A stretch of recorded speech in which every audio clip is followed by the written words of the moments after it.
Hello everyone. सो अब हम आज के लेक्चर में हमारी आखिरी कॉलिगेटिव प्रॉपर्टी इस चैप्टर में जो हमें स्टडी करनी है वो स्टडी करेंगे। हमारी आखिरी कॉलिगेटिव प्रॉपर्टी है कौन सी? टॉपिक है ऑस्मोटिक प्रेशर। क्या नाम है? Osmotic pressure. अब देखो बेटा, ये ऑस्मोटिक प्रेशर तो एक पैरामीटर है, टर्म है, ठीक है ना। ये हमारा मेन प्रोसेस नहीं है। हम पहले मेन प्रोसेस को समझेंगे एंड देन ये टर्म को समझेंगे। मेन प्रोसेस जो हमारा है वो है ऑस्मोसिस। क्या नाम है उस प्रोसेस का? ऑस्मोसिस। ठीक है। अब देखो बेटा, आप लोग अगर नीट के स्टूडेंट्स हो, ठीक है, मतलब बायोलॉजी स्ट्रीम के स्टूडेंट्स हो, तो आपने ये टर्म पहले सुना होगा, बायोलॉजी में आता है ये टर्म, ठीक है ना। लेकिन अगर आप इंजीनियरिंग की एग्जाम अपियर कर रहे हो, लाइक जे, वो स्टूडेंट्स हो, तो ये टर्म आपने शायद पहली बार सुना हो। कुछ बच्चों ने लोअर स्टैंडर्ड्स में भी सुना होगा, लेकिन ऐसा हो सकता है काफी बच्चों ने पहली बार सुना होगा। पहली बार सुन के तो ये लग रहा है ऑस्मोसिस, बोलना ही नहीं आ रहा कई लोगों को। तो हमें मतलब स्पेलिंग ही पूछ तो भी नहीं पता होगी लोगों को, कोई दिक्कत नहीं है। हम लोग यहाँ पे उस प्रोसेस को डिटेल में समझेंगे एंड उसके बाद में बेटा देखो स्पेलिंग भी आ जाएगी और तुझे कंसेप्ट भी आ जाएगा, ठीक है ना। टेंशन नहीं लेने का। हमारा टॉपिक क्या है? ऑस्मोसिस। इसमें थर्ड कॉलिगेटिव प्रॉपर्टी, अगर पहले हेडिंग दे दूं, थर्ड नहीं फोर्थ कॉलिगेटिव प्रॉपर्टी हेडिंग दे दूं अगर मैं, तो प्रॉपर्टी है ऑस्मोटिक प्रेशर। ये हमारी प्रॉपर्टी है जो हमें डिस्कस करनी है, कॉलिगेटिव प्रॉपर्टी, ठीक है ना। एंड इसमें हम सबसे पहले जो डिस्कस करने वाले हैं, मैंने क्या बताया आपको? प्रोसेस ऑस्मोसिस प्रोसेस को डिस्कस करने वाले कि भाई ऑस्मोसिस आखिर है क्या। देख स्पेलिंग तो आ गई होगी तेरे को ऑस्मोसिस की, ठीक है। सो ये ऑस्मोसिस प्रोसेस होता क्या है वो समझो। बेसिकली होगा क्या, अगर मैं उसे सही से डिफाइन करूं, osmosis is basically a phenomena in which the solvent molecules flow from, spontaneously flow करते हैं सॉल्वेंट मॉलिक्यूल। कौन से molecule? Solvent molecule spontaneously flows from solvent to solution और dilute solution to concentrated solution. वापस से ध्यान से सुनना, बड़ी इंपॉर्टेंट चीज है। क्या बोल रहा हूं मैं? सॉल्वेंट मॉलिक्यूल्स का मूवमेंट होगा, पहले तो ये याद रख लेना। किसका मूवमेंट होगा? सॉल्वेंट मॉलिक्यूल का। कैसे होगा? स्पॉन्टेनियसली। स्पॉन्टेनियसली वर्ड का मतलब खुद ब खुद, अपने आप मूवमेंट होगा। कहां से कहां तक होगा?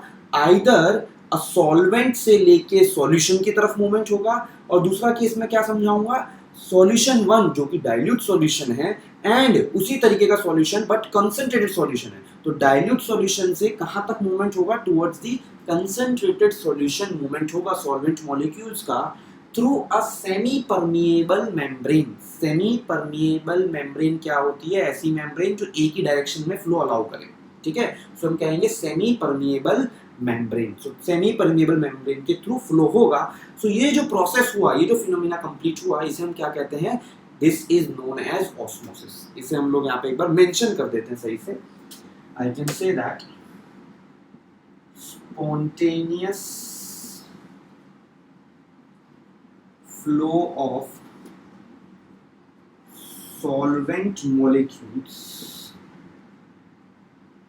from solvent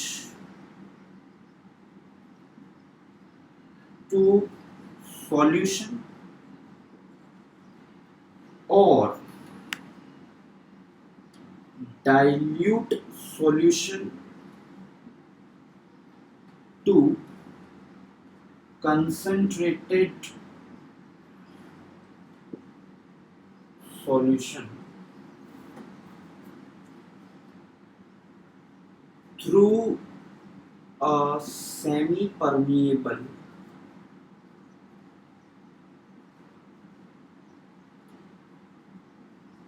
membrane,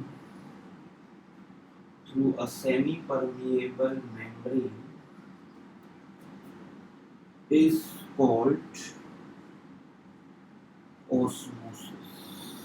Very important process, very important term, you need to know it correctly. समझ में आ गया? ये हमारा ऑस्मोसिस हो गया। अच्छा, एक इंपॉर्टेंट चीज ये याद रखना, ये फ्लो कब तक होगा? ऐसा थोड़ी कंटिन्यूअसली चलता ही रहेगा हमेशा के लिए। This flow will occur till an equilibrium is achieved. Till एक इक्विलिब्रियम अचीव हो जाए तब तक क्या रहेगा? ये सॉल्वेंट मॉलिक्यूल्स मूव करते रहेंगे टुवर्ड्स द सॉल्यूशन।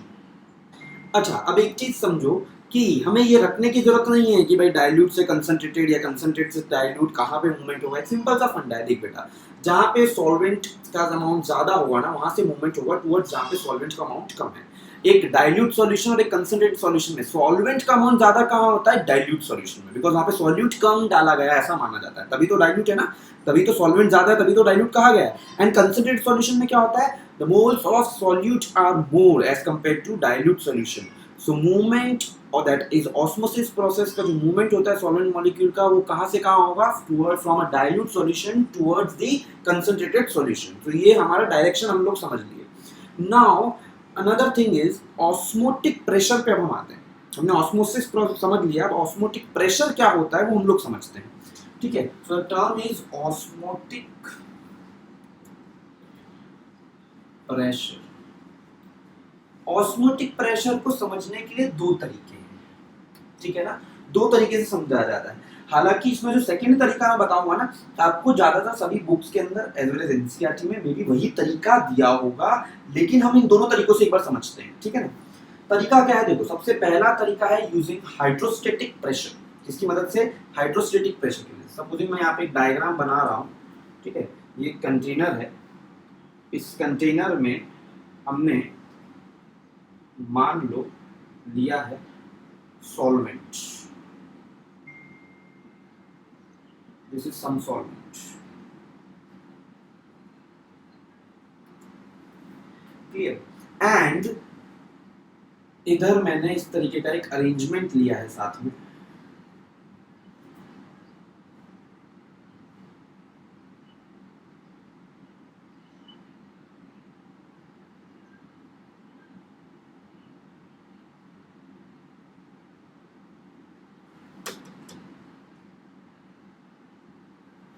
यहां पे समझने वाली बात यह है कि इधर सपोजिंग इस अरेंजमेंट में सॉल्यूशन है, दिस इज व्हाट सॉल्यूशन। आगे बात समझ। Now this will attain certain height, ये एक हाइट तक पहुंचेगा solution. What will happen is ये जो हाइट अचीव हुई है of this topmost point from this level, topmost level of solvent, इस height को supposing मैं कह रहा हूँ h, supposing this height is h and density of this solution is supposing rho, हमारी rho है density of solution,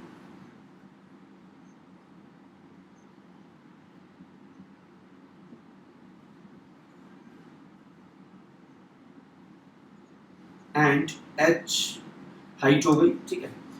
understand one thing, हम लोग यहाँ पे एक टर्म डिफाइन कर सकते हैं पाई, जिसे हम हाइड्रोस्टेटिक प्रेशर के टर्म्स में बोलेंगे, है वो ऑस्मोटिक प्रेशर ही।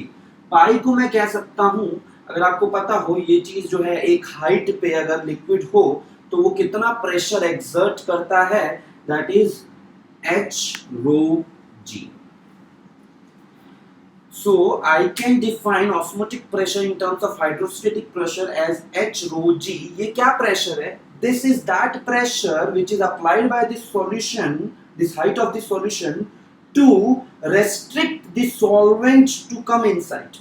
ये solvent के देखो हमें पता है, अभी osmosis के थ्रू मुझे पता है कि solvent molecules का movement कहाँ पे होगा, solvent से towards solution होगा, because यहाँ पे solvent molecules ज़्यादा है, मैं मानता हूँ solution में solvent molecules कम है, so movement यहाँ पे होने वाला था। इस मूवमेंट को रोकने के लिए ये जो प्रेशर मुझे रिक्वायर्ड है ऊपर से, that pressure is your pi, आगे बस में, which will be equals to H rho G. So एक तरीका हो गया ये यूजिंग हाइड्रोस्टेटिक प्रेशर, यहाँ पे मैं लिख दे रहा हूं हाइड्रोस्टेटिक प्रेशर के टर्म में हमने इसे डिफाइन किया है, ऑस्मोटिक प्रेशर को। आ रही बात समझ में? तो ये हमारा पहला तरीका हो गया। अब हम देखते हैं हमारा सेकंड तरीका, ठीक है, ऑस्मोटिक प्रेशर को डिफाइन करने के लिए सेकंड तरीका अगर हम लोग देखें तो उसमें कुछ एक ऐसा अरेंजमेंट हमें बनाना है, इस तरीके से दो कंटेनर्स है सपोजिंग, एंड दोनों कनेक्टेड कंटेनर्स हैं।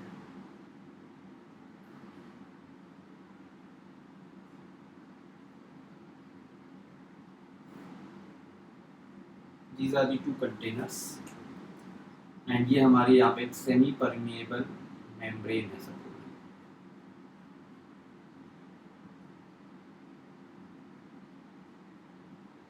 This what is this? This is a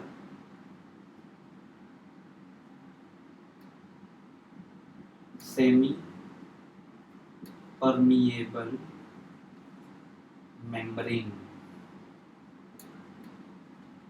कई जगह सिर्फ SPM भी लिखा होता है, is nothing but semi permeable membrane. यहाँ पे सपोजिंग इस तरीके से कुछ लिक्विड का लेवल है, इधर इस तरीके से यहाँ पे मान लो लेवल ऑफ लिक्विड है।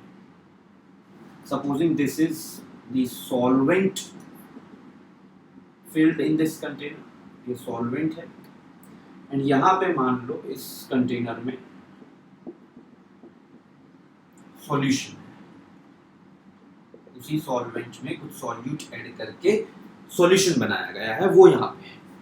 नाउ अंडरस्टैंड वन थिंग, ये जो हमारा लेवल है एंड ये लेवल जो है हमारा, इधर एक चीज, एक प्रेशर जो ऑलरेडी लग रहा होगा वो क्या होगा, एटमॉस्फेरिक प्रेशर, P एटमॉस्फेरिक। इस सरफेस के ऊपर भी एटमॉस्फेरिक प्रेशर लग रहा है, इस सरफेस के ऊपर भी कौन सा प्रेशर लग रहा है, एटमॉस्फेरिक प्रेशर लग रहा है। हमने ऊपर और कोई मीडियम नहीं लिया हुआ है, हम ये मानेंगे ऊपर क्या है, एयर है, सो एटमॉस्फेरिक प्रेशर लग रहा है। Understand?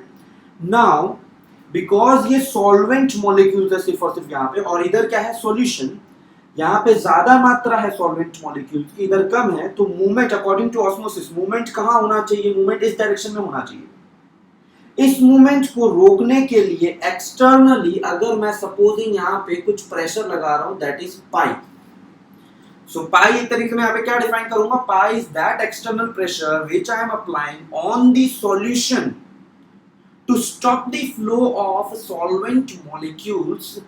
That pressure is known as osmotic pressure. इस प्रेशर को हम क्या कहेंगे, ऑस्मोटिक प्रेशर कहेंगे। एक बार फिर से डिफाइन कर देता हूं, देखो क्या है osmotic pressure. Osmotic pressure is the external pressure applied on the solution to stop the flow of solvent molecules, ठीक है ना, that is termed as osmotic pressure। कोई दिक्कत इसके अंदर? अब हम लोगों ने ऑस्मोटिक प्रेशर क्या होता है वो तो समझ लिया। Now what we are going to study is certain laws related to osmotic pressure, ठीक है ना। तो हमारा अगला जो टॉपिक है वो है laws of osmotic pressure. Now यहां पे क्या है, एक चीज समझो, van Hoff showed that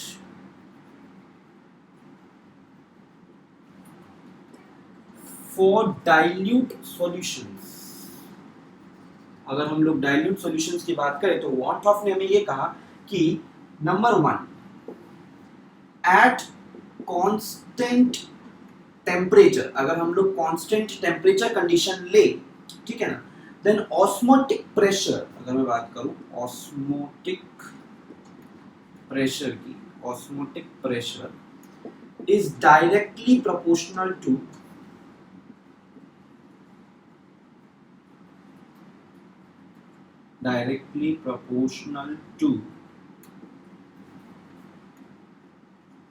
molar concentration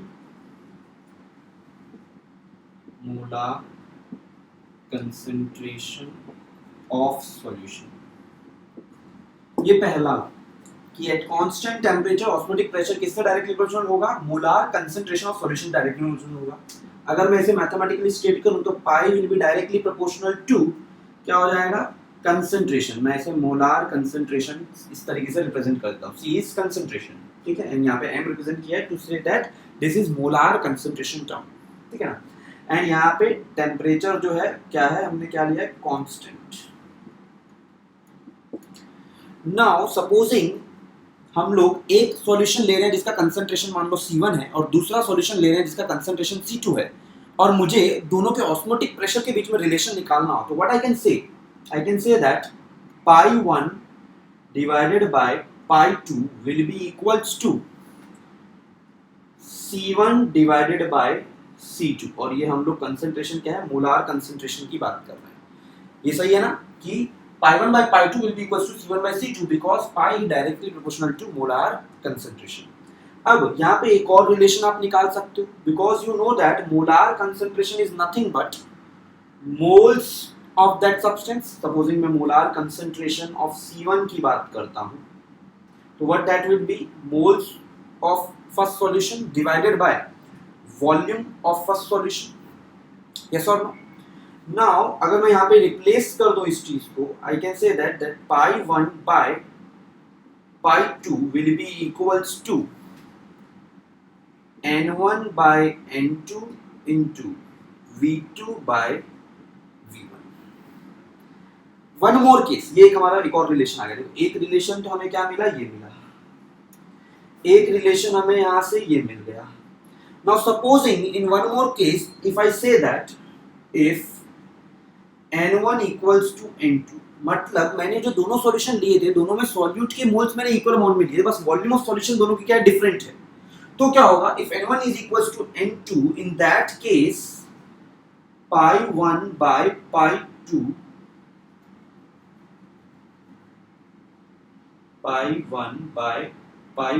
will be equals to what, v2 by v1, which can be written as pi1 v1 is equals to pi2 v2। ये हमारा एक और रिलेशन मिल गया है। समझो मैंने क्या बताया आप लोग को, हमारा पहला लॉ ये कह रहा था कांस्टेंट टेम्परेचर पे pi is directly, that is osmotic pressure is directly proportional to molar concentration. उससे हमें ये रिलेशन मिला दो सॉल्यूशंस के लिए। दूसरा रिलेशन मोल्स एंड वॉल्यूम के टर्म में ये मिला। एंड एक भाई मैं केस बना रहा हूँ कि भाई अगर मान लो n1 n2 सेम है, ठीक है, n1 n2 अगर सेम है तो हमारे लिए क्या हो जाएगा, pi1 by pi2 will be equals to v2 by v1। उससे सिंपलीफाइड फॉर्म में हम ये याद रख सकते हैं, pi1 v1 is equals to pi2 v2। तो ये तीनों के तीनों रिलेशन आपको याद रखने हैं, ठीक है। ये हमारा फर्स्ट लॉ हो गया फॉर दिस ऑस्मोटिक प्रेशर। अब सेकंड लॉ की बात करें अगर हम लोग, तो सेकंड लॉ कुछ ये कहता है, एट कांस्टेंट मोलार कंसंट्रेशन, मतलब हम अगर मोलार कंसंट्रेशन को फिक्स कर दें, ठीक है, osmotic pressure is directly proportional to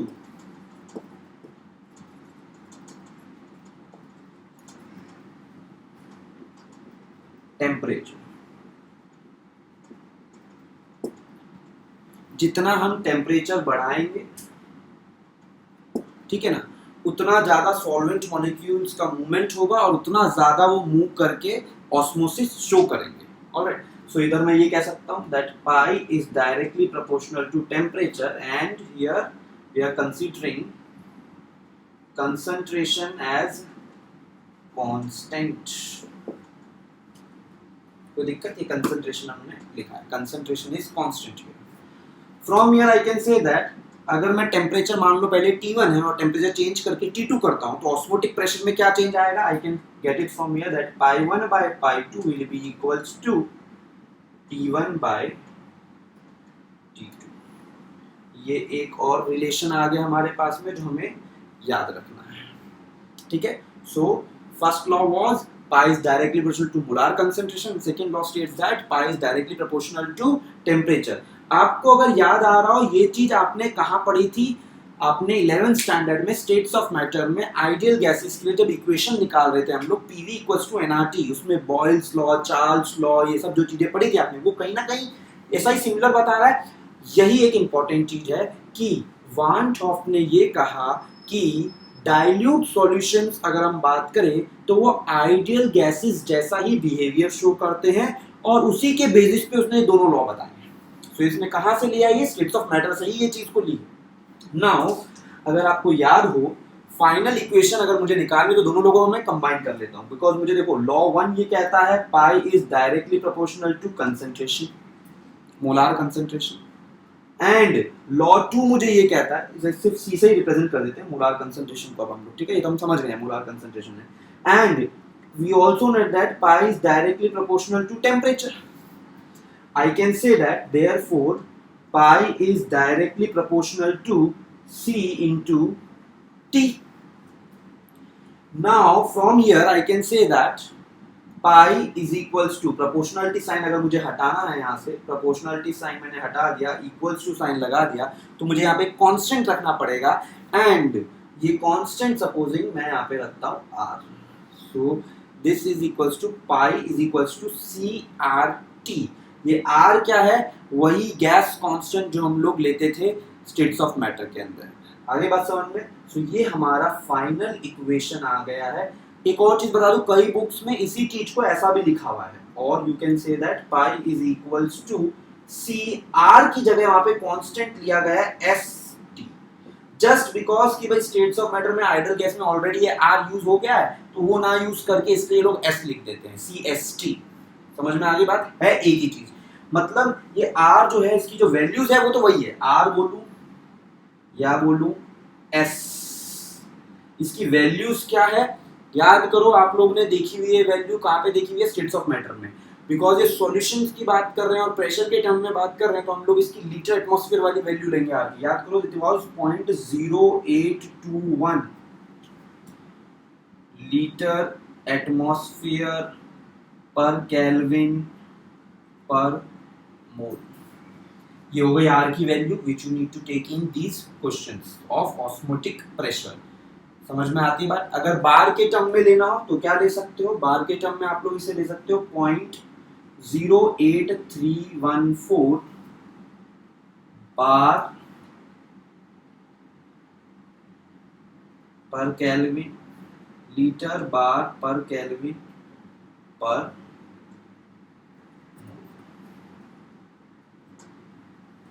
getting?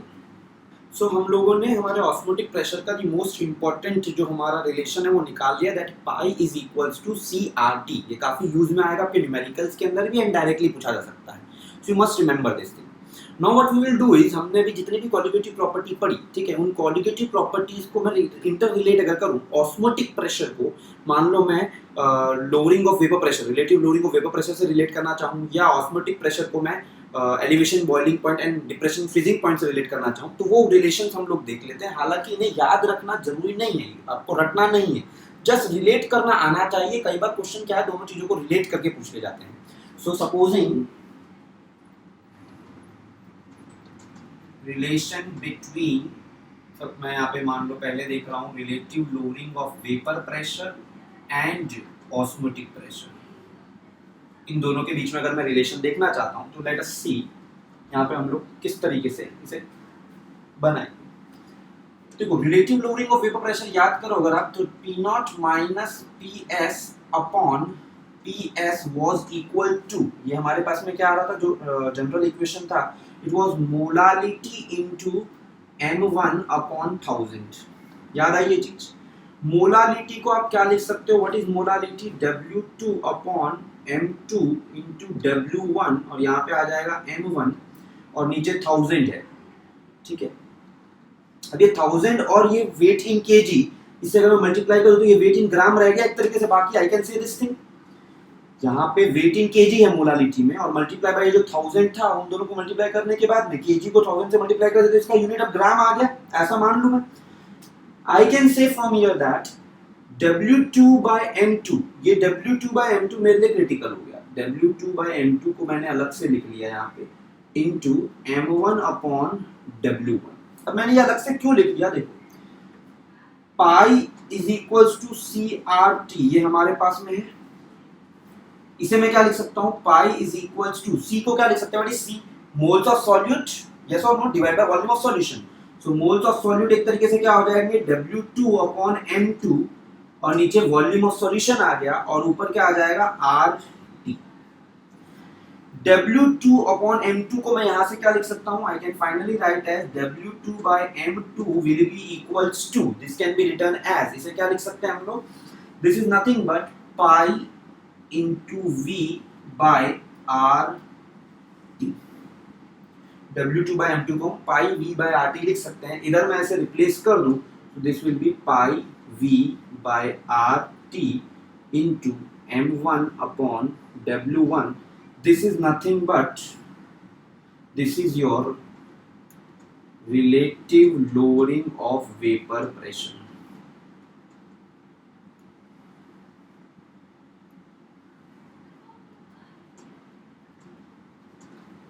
समझ में आया आपको? Relative lowering of vapour pressure एक तरीके से क्या हो गया, P not minus P S upon P not will be equals to pi into V by R T into M one by W one.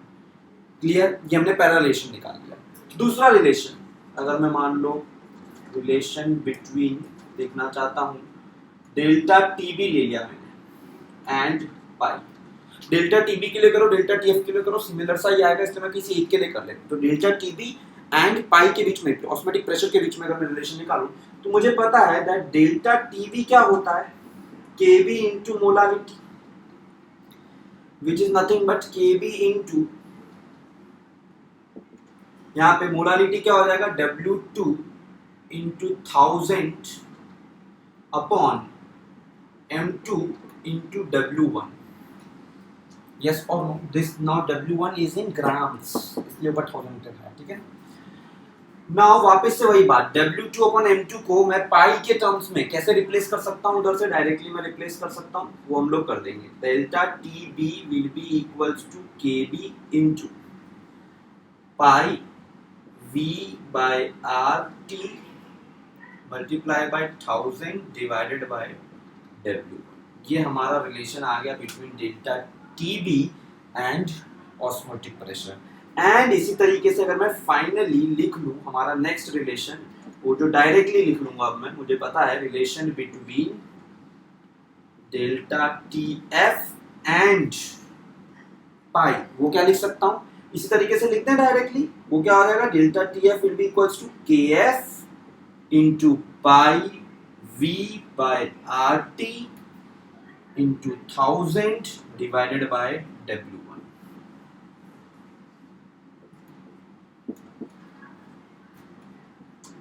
These are the three relations we have got. Osmotic pressure को हमने relative lowering of vapour pressure से भी relate कर दिया, delta TB से भी कर दिया एंड डेल्टा टीएफ से भी कर दिया।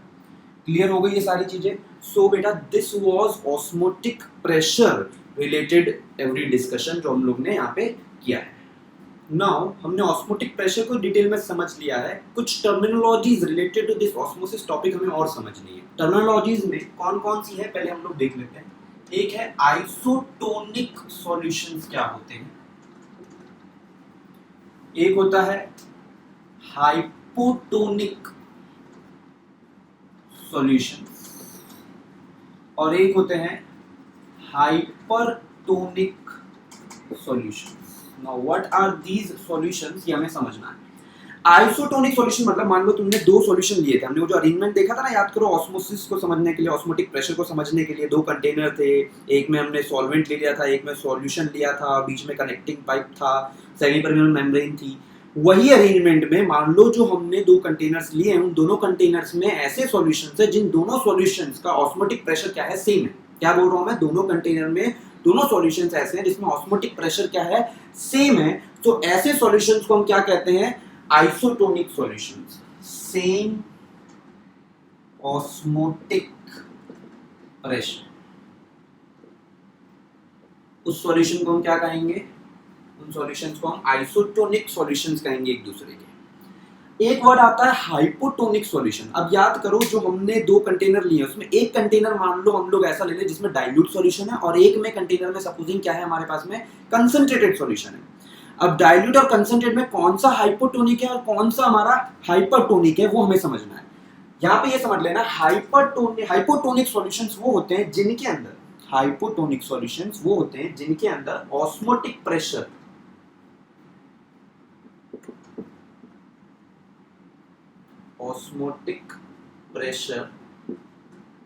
लो होता है। लेस ऑस्मोटिक प्रेशर वाले सॉल्यूशंस जो होते हैं वो क्या होते हैं, hypotonic solution. Less osmotic pressure मतलब मैं मान लो एक कंटेनर है उसमें उस सॉल्यूशन का ऑस्मोटिक प्रेशर क्या है, मैं बोल रहा हूँ कम है as compare to the other one. Osmotic pressure कम कब होगा, जब मुझे कम प्रेशर लगाना पड़ रहा है to stop the flow of solvent. इसका मतलब क्या हुआ, ये हमारा जो सॉल्यूशन है उसमें इनफ अमाउंट ऑफ सॉल्वेंट है। मोर सॉल्वेंट इज प्रेजेंट, वो सॉल्यूशन हमारा क्या हो जाएगा, एक तरीके से hypotonic solution. Very important thing to remember. वहीं पे हाइपोटोनिक सॉल्यूशन में क्या हो जाएगा, इसका ऑस्मोटिक प्रेशर हाई होता है। नाउ ऑस्मोटिक प्रेशर हाई है मेरे गिवन सॉल्यूशन का मतलब मुझे ज्यादा प्रेशर लगाना पड़ेगा to stop the flow of solvent from the other solution. अब दूसरे सॉल्यूशन से सॉल्वेंट फ्लो करके ना आ जाए उसके लिए मुझे यहाँ पे ज्यादा प्रेशर लगाना पड़ रहा है। मतलब मेरे गिवन सॉल्वेंट सॉल्यूशन के अंदर जिसके ऊपर मैं प्रेशर लगा रहा हूँ वो सॉल्यूशन के अंदर सॉल्वेंट काफी कम है, तो ये क्या हो जाएगा, less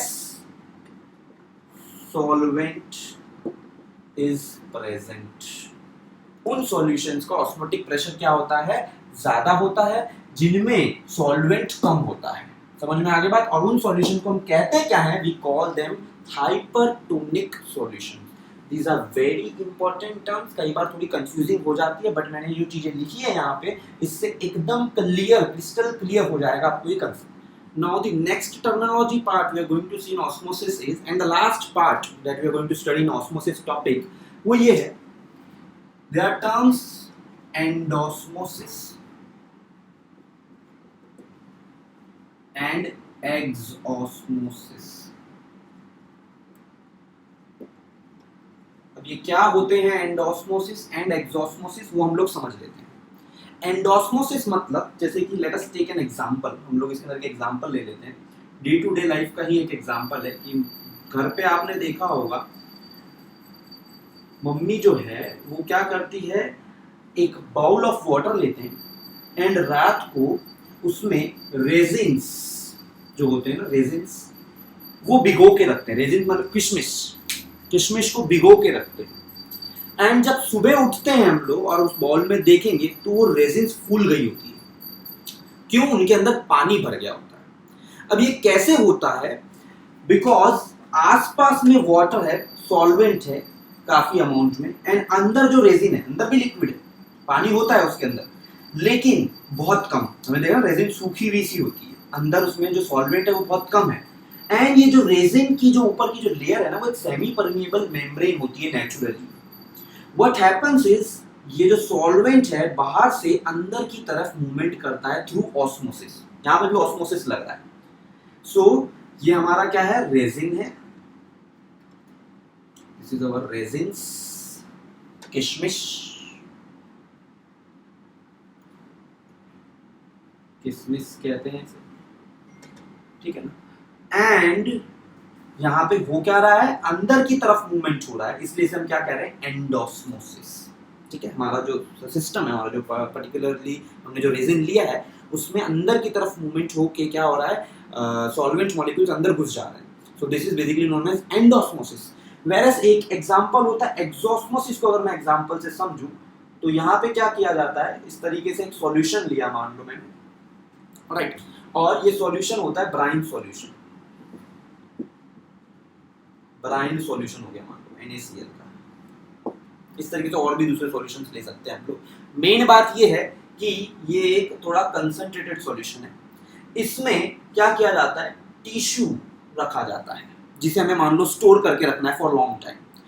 now that is kept here, this is some tissue.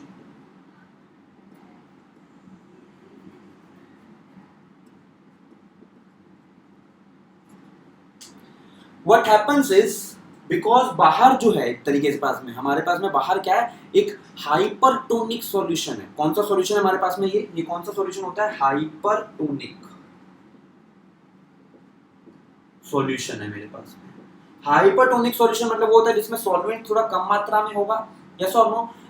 So what happens is, ये जो टिश्यू है इसके अंदर से जो लिक्विड है वो बाहर की तरफ आ जाता है एंड हमारा जो टिश्यू है अंदर से क्या हो जाता है, ड्राई हो जाता है, जिस वजह से हम लोग उसे लॉन्ग टाइम तक क्या कर सकते हैं, प्रिजर्व करके रख सकते हैं। सो दिस इज एंडोस्मोसिस, जहाँ पे सॉल्वेंट मॉलिक्यूल्स हमारे जो हमारा सिस्टम लिया है, जैसे रेजिन्स है तो उसके अंदर जा रहे हैं।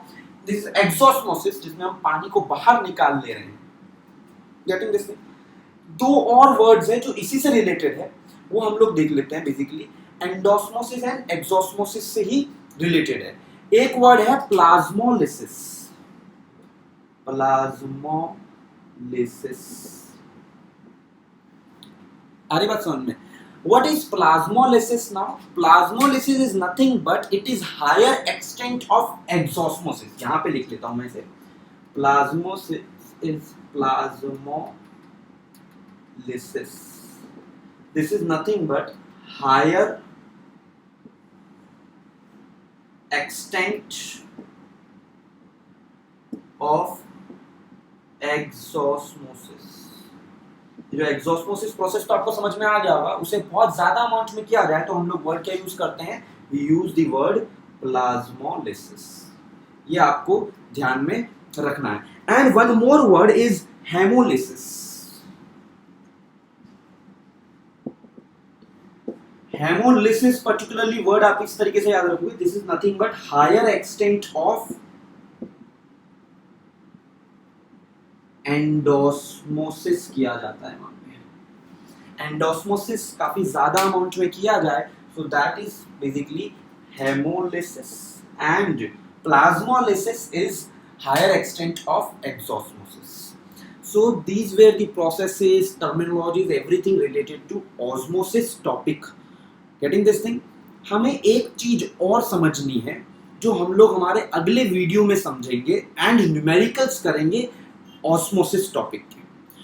अगला एक और चीज जो वर्ड मुझे समझना है वो है रिवर्स ऑस्मोसिस। आप लोगों ने कई जगह सुना होगा रिवर्स ऑस्मोसिस, घर में ही एंड इंडस्ट्री में आरओ प्लांट्स होते हैं वाटर को प्यूरिफाई करने के लिए। वो रिवर्स ऑस्मोसिस में क्या होता है वो हम लोग समझेंगे पहले शुरुआत में अगले वीडियो के। And what we will study is numericals related to this osmotic pressure topic. Clear? Please go through these videos बार बार जब तक ना समझ में आए। Clear your concepts, make notes properly, do the assignments that are uploaded, make a routine. Getting? And be happy. बहुत ही क्लियर माइंड से, खुले दिमाग से करो, आपके पास में समय बहुत है। अच्छे से समझो चीजों को। नहीं समझ में आ रही कुछ, मान लो यहाँ पर भी किसी टॉपिक में आपको और जानकारी चाहिए, गूगल इट, और डेप्थ में जाओ, मुझसे पूछो, कॉन्टैक्ट मी, लेकिन क्लियर योर कंसेप्ट्स कंप्लीटली। ठीक है? चीजों को छोड़ो मत, जाने मत दो, अभी अच्छे से पकड़ के रखो ताकि एग्जाम में हमारे लिए कहीं पे भी कोई भी तरीके की दिक्कत ना आए।